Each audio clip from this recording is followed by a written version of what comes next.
Robo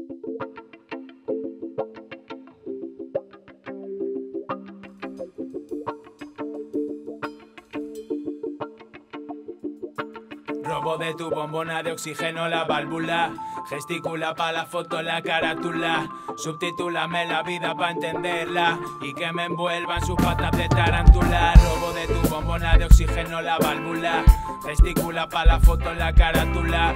Subtitúlame la vida pa' entenderla y que me envuelvan sus patas de tarántula. Si es que como en casa, en ningún sitio, volver al principio o abrir una puerta de vidrio. Anestesiado suelo buscar el equilibrio. Arriba, abajo, las diferencias de un piso.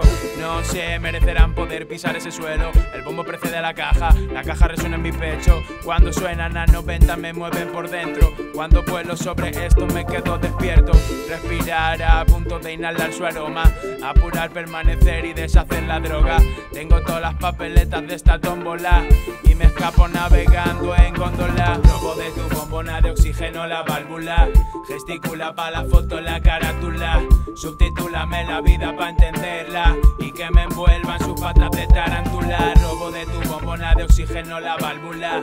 Gesticula pa' la foto la carátula. Subtitúlame la vida pa' entenderla y que me envuelvan sus patas de tarántula.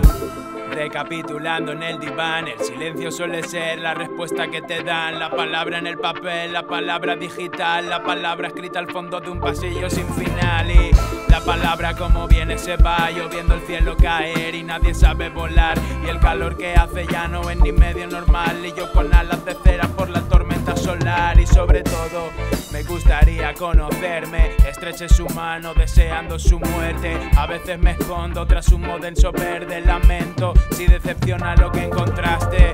Encantado, me llaman desastre y soy otro más para el arrastre. Sumándome a sudar del mundo para poder sentirme invulnerable. Robo de tu bombona de oxígeno la válvula. Gesticula pa' la foto la carátula. Subtitúlame la vida pa' entenderla y que me envuelvan sus patas de tarántula. Robo de tu bombona de oxígeno la válvula. Gesticula pa' la foto la carátula. Subtitúlame la vida pa' entenderla y que me envuelvan sus patas de tarántula.